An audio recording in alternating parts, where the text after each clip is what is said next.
नमस्कार, कैसे हैं आप सब। अगर आप ARO एग्ज़ाम 2025 में देना चाहते हैं दोस्तों, तो ये वीडियो आपके लिए है। अगर आपके मन में जरा सा भी ये सवाल उठ खड़ा हुआ है कि क्या अभी भी एग्ज़ाम की तैयारी किया जा सकता है, क्या अभी भी अगर मैं जीरो से स्टार्ट करूं तो क्या एग्ज़ाम में सिलेक्शन पाना आसान है। बहुत सारे बच्चे ऐसे हैं जो अब तक सीरियस नहीं थे, लेकिन अब कहीं ना कहीं वो सीरियस हो रहे हैं। उनको ये एहसास हो रहा है कि काश मैं एग्ज़ाम की तैयारी कर लेता। लेकिन दोस्तों, घबराने की ज़रूरत नहीं है। इस वीडियो में मैं आज 60 दिनों का स्ट्रेटजी के बारे में बात करने वाला हूँ, 60 डेज स्ट्रेटजी, जहाँ से आपको ये पता होगा कि अगर आपकी तैयारी ज़ीरो पे है तब भी आप इस एग्ज़ाम में सिलेक्शन ले सकते हो बड़ी आसानी से। लेकिन हाँ, अब आपको ये ध्यान देना पड़ेगा कि अब आपको सीरियस होने की ज़रूरत है। अब आपका लापरवाही जरा सा भी नहीं चल सकता। अगर आप अब भी लापरवाही की तरफ जाओगे तो कहीं ना कहीं आपका सिलेक्शन नहीं होगा। अब आपको पहली चीज़ तो ये मान के चलना है कि आपको 8 से लेकर 10 घंटे एवरीडे पढ़ना है। देखो, ये यहाँ पर मैं अभी भी नहीं बोलूँगा कि आपको 12 से 14 घंटे पढ़ना है।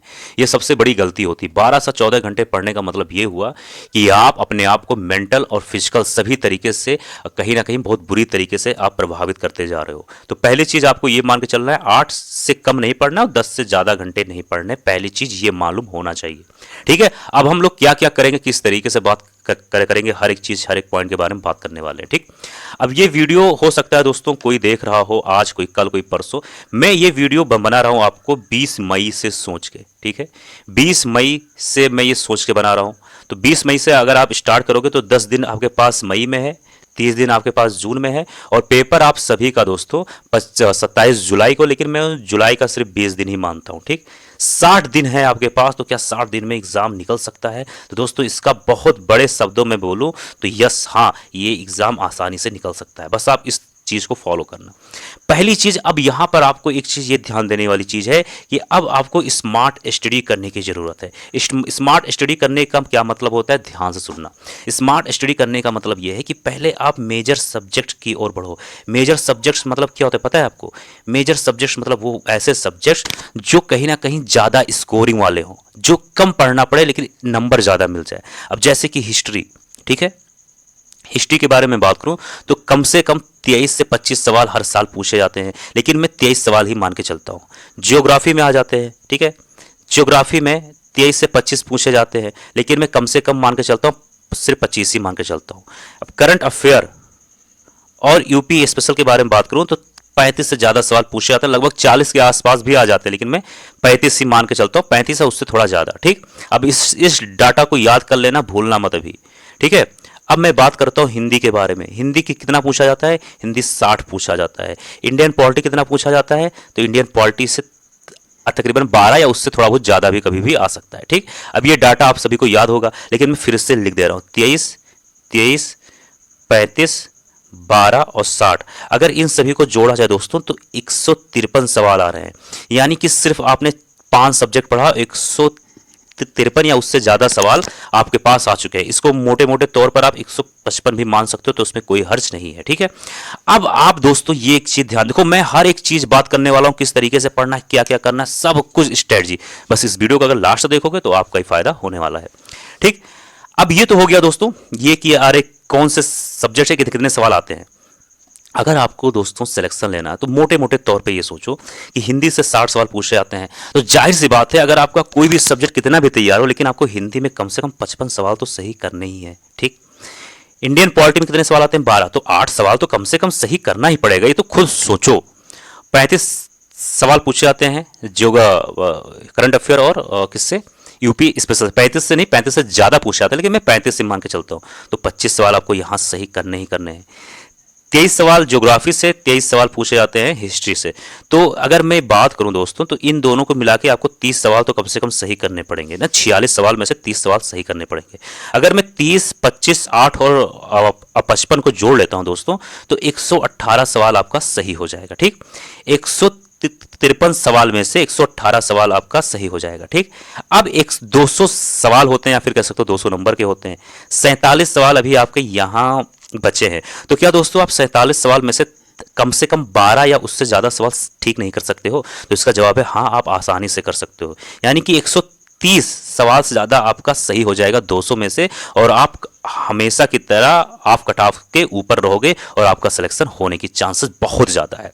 अब क्या करना है 60 दिनों में, इसके बारे में बात कर लेते हैं। ठीक है, अब ये तो हो गया कि आपको स्टार्टिंग में क्या करना है, 60 दिनों में क्या करना है। अब 60 दिनों की स्ट्रेटजी किस तरीके से फॉलो करना है इसके बारे में ध्यान दो। अब 60 दिनों की स्ट्रेटजी फॉलो करने के लिए पहली चीज अगर मैं बात करूं करंट अफेयर किस तरीके से पढ़ना है, तो बहुत सारे बच्चे ऐसा करते हैं कि करंट अफेयर वो 5 दिन 10 दिन एक साथ दे देते हैं फिर तैयारी करते हैं। देखो दोस्तों, अगर आप ऐसा करोगे, किसी भी सब्जेक्ट को अगर आप कंटिन्यू 5 दिन 10 दिन देने लगोगे तो आप ऊब जाओगे, ये जाहिर सी बात है। अगर आप किसी भी काम को कंटिन्यू करते जा रहे हो तो आप ऊब जाओगे। अगर उसी काम में थोड़ा सा कुछ इंटरेस्टिंग चीज डाल दोगे तो आप ऊबोगे भी नहीं और वो काम 100% आपका हो भी जाएगा। अब मैं क्या कहना चाहता हूं उसको ध्यान से समझो। 60 दिन जो है आपके पास, इसको आप दो भाग में बांटो, एक 40 दिन में, एक 20 दिन बांटो, ठीक। और 20 दिन को भी दो भाग में बांटना है, 10 दिन 10 दिन। अब 60 दिन है आपके पास, ठीक है, मान लेते हैं। अब 40 दिनों में क्या करना है ये इंपॉर्टेंट है, 20 दिन वाला अभी हम बात करेंगे। 40 दिनों में पहली चीज तो आपको ये पता होना चाहिए कि कम से कम 10 महीने का करंट अफेयर तो आपको पढ़ना है। कम से कम की बात कर रहा हूं, एक साल का पढ़ लो तो उससे अच्छा कुछ हो ही नहीं सकता। लेकिन करंट अफेयर आपको किस तरीके से पढ़ना है, अगर आपका जुलाई में पेपर है तो आपको पीछे से पढ़ना है, यानी कि जून मई इस तरीके से पढ़ना है। तो पहले आपको 2025 अच्छे से कंप्लीट करना है, फिर जो मंथ बच रहे हैं वो 2024 के लास्ट से, यानी कि दिसंबर नवंबर अक्टूबर से, इस तरीके से आपको कंप्लीट करना है। लेकिन 10 महीने का कंप्लीट करना है, कम से कम एक साल का हो जाए तो उससे अच्छी कोई बात नहीं है। लेकिन किस तरीके से कंप्लीट करना है ये इंपॉर्टेंट है। आपको दोस्तों एवरीडे करंट अफेयर पढ़ना है और एक महीने के करंट अफेयर में 4 दिन देना है। अब बहुत सारे बच्चे बोल रहे हो कि सर 4 दिन आपने कुछ ज्यादा नहीं बोल दिया। देखो दोस्तों, अगर आप एक महीने के करंट अफेयर में एक दिन दोगे ना तो आप इतना प्रेशराइज फील कर लोगे, इतना जल्दबाजी फील कर लोगे कि आपका नोट्स भी अच्छा नहीं बनेगा, आप चीजों को ठीक से समझ भी नहीं पाओगे और कहीं ना कहीं जो आप नोट्स बनाओगे उसको भूल भी जाओगे। आपको आराम से वक्त देना है, 4 दिन में एक महीने करंट अफेयर पढ़ना है। क्योंकि देखो क्या होता है ना कि करंट अफेयर में कई सारे भाग होते हैं, कई सारे सेक्टर होते हैं। जैसे कि उसमें होता है पॉलिटी पूछा जाता है, स्पोर्ट्स के बारे में पूछे जाते हैं, ठीक है, स्कीम्स के बारे में पूछे जाते हैं, साइंस के बारे में पूछा जाता है, जियोग्राफिकल चीज पूछी जाती है। तो कई सारे वो होते हैं, सेक्टर होते हैं। 4 दिन दो, ठीक है, एक मिनट जाइए। 40 दिनों में सबसे पहले क्या करना था आपको, करंट अफेयर। इसको आपको 4 दिन एक महीने करंट अफेयर देना है, 10 दिन में मतलब 40 दिन में आपका 10 महीने करंट अफेयर तैयार हो जाएगा, ठीक है।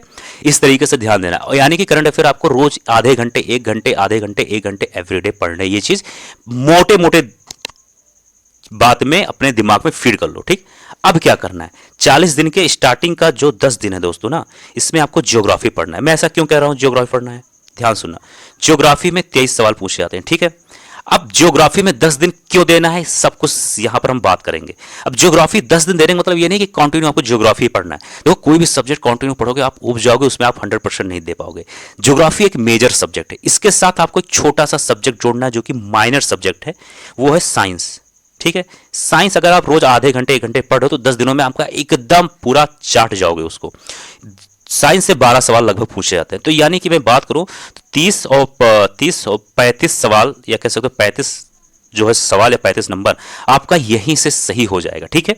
यानी कि आपको एक मेजर सब्जेक्ट लेके चलना है, साथ ही साथ साइंस का जो है सब्जेक्ट लेके चलना है, उसको आधे घंटे रोज पढ़ना है। अब इसके साथ खास बात और ये करना है, हिंदी जो है दोस्तों ना, हिंदी कोई भी टॉपिक ले लीजिए, हिंदी में कोई भी टॉपिक ले लीजिए, चाहे विलोम पर्यायवाची कोई भी, आपको एवरीडे 30 क्वेश्चन एक पेज में लिखने हैं। मैं यहाँ पर फिर कर दे रहा हूँ, 30 क्वेश्चन आपको एक पेज में लिखने हैं।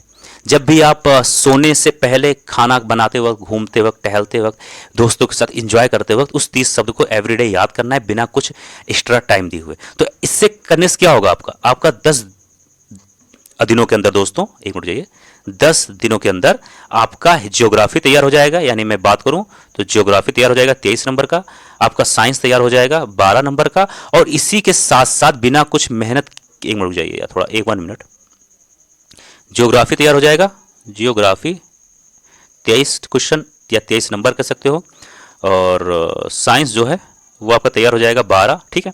अब इसी के साथ साथ बिना कुछ एक्स्ट्रा मेहनत किए हुए अगर आप 30 क्वेश्चन एवरीडे हिंदी तैयार कर रहे हो तो 10 दिनों में 300 सब तैयार हो जाएगा आपका बिना कुछ मेहनत किए, ये चीज ध्यान देना। और साथ ही साथ 2.5 महीने का करंट अफेयर आपका तैयार हो जाएगा। अब इसके लिए अगर आप अलग देखो, ये सब जो चीज है ना, जैसे कि हिंदी और करंट अफेयर, ये सब उस वक्त तैयार करना है आपको जब आप 8 से 10 घंटे की पढ़ाई के ऑलमोस्ट जो आप कंप्लीट कर लें, उसके बाद इस पे टाइम देना है। यानी कि 8 घंटे आपने पढ़ाई कर लिया, 9 घंटे, तो उसके बाद आधे 1 घंटे रोज इस पे देना ही देना है। इससे क्या होगा ना, इससे ये होगा कि आपको बिना कुछ एक्स्ट्रा टाइम दिए आपकी तैयारी धीरे धीरे अच्छी होती जाएगी, आपको पता भी नहीं चलेगा, ठीक। अब 10 दिन में क्या करना है, 10 दिन में आपको देना है टाइम हिस्ट्री को। क्यों? क्योंकि हिस्ट्री में दोस्तों 23 सवाल से 25 सवाल पूछे जाते हैं। और इसी के साथ साथ आपको एक माइनर सब्जेक्ट यानी कि छोटा सब्जेक्ट ऐड करना है इन्वायरमेंट का, क्योंकि इन्वायरमेंट में 7 से 8 सवाल या कभी कभी 6 सवाल भी आसपास पूछे जाते हैं आर में। सेम फार्मूला आपको यहाँ पर भी अपनाना है, यानी 30 सवाल हिंदी का एवरीडे आपको पढ़ना है, और साथ ही साथ करंट अफेयर जैसा मैंने बोला 4 दिन में 1 महीने का करंट अफेयर यानी 2.5 महीने का करंट अफेयर आपका यहाँ भी तैयार हो जाएगा। ठीक, अब आ जाता है इंपॉर्टेंट चीज। अब आप लोगों ने जीएस को अच्छे से पढ़ा, अब आप कहीं ना कहीं थोड़ा सा ऊब चुके हैं, यानी कि अब थोड़ा सा बहुत ज्यादा वो हो चुका है ना कि यार बहुत ज्यादा जीएस वगैरह पढ़ ले। अब थोड़ा सा आते हैं, कुछ रूट को चेंज करते हैं। 4 दिन ले लेते हैं हम लोग रीजनिंग और मैथ के लिए। अब रीजनिंग और मैथ के लिए आप वो लोग सोच रहे हैं कि सर 4 दिन कुछ ज्यादा कम नहीं है, तो मैं कहूँगा कम तो यार बहुत है, लेकिन कम भी नहीं है लेकिन बहुत ज्यादा है। कैसे? रीजनिंग और मैथ के लिए आपको दोस्तों एक चीज ये ध्यान देना कि कभी भी आरओ जैसे एग्जामों के लिए कोई अलग से वीडियोस या बुक नहीं पढ़ना। आपको यूपी पीएससी का जो एक घटना चक्र या फिर कोई भी यूपी पीएससी, ठीक है, जो घटना चक्र या फिर कोई भी जो प्रीवियस ईयर का जो एक वो आता है बुक आता है ना, उसमें क्या होता है यूपी पीएससी का, इसमें आरओ और यूपी पीसीएस से संबंधित जितने भी रीजनिंग और मैथ के सवाल होते हैं वो अक्सर पूछे जाते हैं। एक चीज ये ध्यान देना दोस्तों कि रीजनिंग मैथ आरओ में कभी भी चेंज नहीं होता है। आप अक्सर ये नोटिस किए होगे कि अगर कैलेंडर का टॉपिक, वॉच का टॉपिक, ठीक है, नंबर सिस्टम का टॉपिक, जो ये सब टॉपिक्स है, ये सब हमेशा एक ही तरीके का सवाल आता है, एक ही फॉर्मूले से आता है, बस नंबर चेंज होता है हो जाता है। मान लो अगर किसी अगले साल में पूछा गया था 3x + 2, तो यहाँ पूछ सकते हैं 5x + 2, बस इतना ही अंतर होता है, नंबर का चेंज होता है, बाकी सब कुछ चीजें सेम होती है। ठीक है, ये चीज ध्यान देना। तो 4 दिन में सिर्फ आपको 10 से 12 साल का सिर्फ पीवाईक्यू को सॉल्व करना है। आपको ये देखना है कि सवाल कौन से टाइप के पूछे जाते हैं। एक काम करो मेरा एक हिसाब से, तो उस सवाल को उस तरीके से रट डालो। बस एक चीज ये ध्यान देना, उस चीज को आप रट डालो, एक चीज ये ध्यान देना, नहीं तो फिर बाद में बड़ा पछताना हो जाएगा। ठीक, अब बाकी क्या करना है आपको।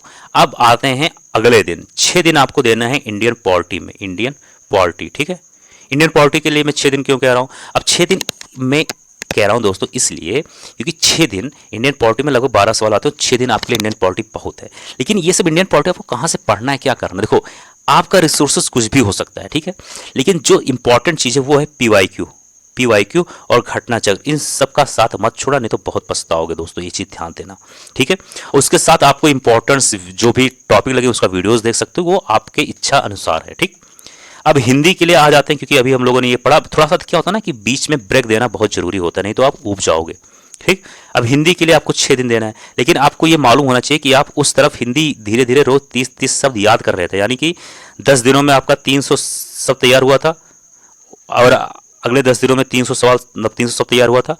अगले 4 दिनों में जब आप मैथ रीजनिंग पढ़ रहे थे उस दिन आपका 120 सवाल तैयार हुआ था, और 6 दिन जब पॉलिटी पढ़ रहे थे उस दिन 180 सवाल तैयार हुआ था। यानी मैं बात करूं तो आप ये सब सब्जेक्ट पढ़ रहे थे, उसके साथ ही साथ आपका 30 वर्ड एवरीडे तैयार हो रहा था।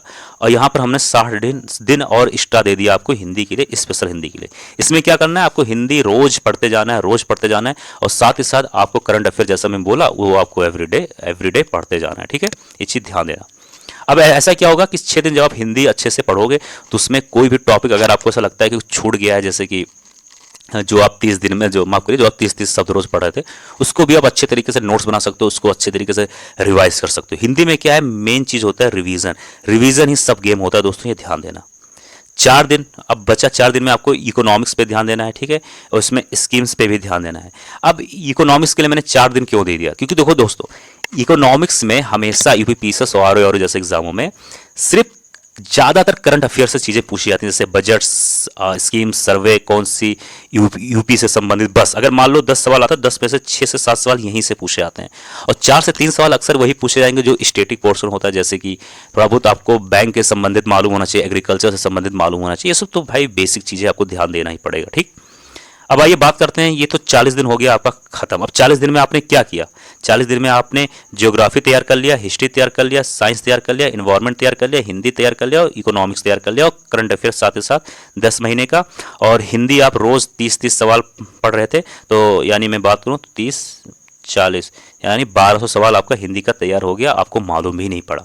अब 20 दिनों में क्या करना, जो आपके पास शेष 20 दिन बचे हैं, अब 20 दिन में दोस्तों क्या करना है, आपको 10 दिन यहाँ पे बांटना है।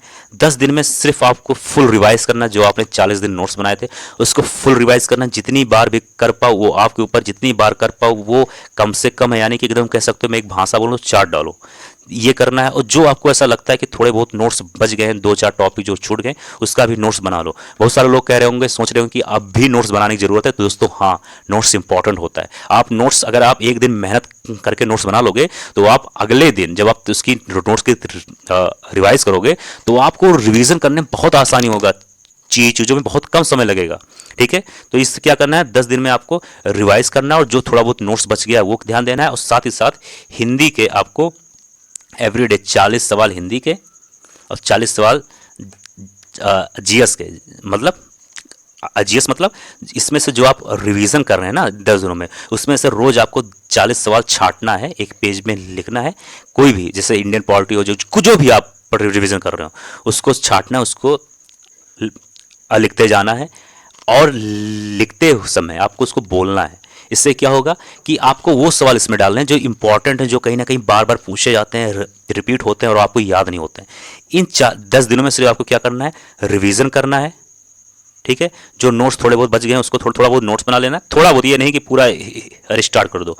और हिंदी के और जीएस के 40-40 सवाल एवरीडे उसको लिखना है और याद करना है, बस, और कुछ नहीं करना है। इस तरीके से करते हो तो 400 सवाल हिंदी के और 400 सवाल जीएस के तैयार हो जाएंगे। अब बचा शेष 10 दिन। अब इसमें क्या करना है, आपको एकदम माइंड फ्रेश करो, सिर्फ रिवीजन करो, सिर्फ रिवीजन करो, सिर्फ रिवीजन करो, सिर्फ रिवीजन करो। और जो आपने हिंदी के क्वेश्चंस एक पेज में सारे लिखे होंगे, लगभग 1600-1800 सवाल, उन सभी को रिवाइज करते जाना है, रिवाइज करते जाना है, रिवाइज करते जाना है, रिवाइज करते जाना है। और आपको कुछ भी करने की ज़रूरत नहीं है। इतना कर लोगे दोस्तों, अगर थोड़ा दिमाग का इस्तेमाल करोगे, आपका सिलेक्शन आसानी से हो जाएगा। मिलते हैं अगले वीडियो में। जय हिंद, जय भारत। कोई और टॉपिक होगा, कोई और बात होगा, जरूर कमेंट बॉक्स में लिख देना। मिलते हैं अगले वीडियो में।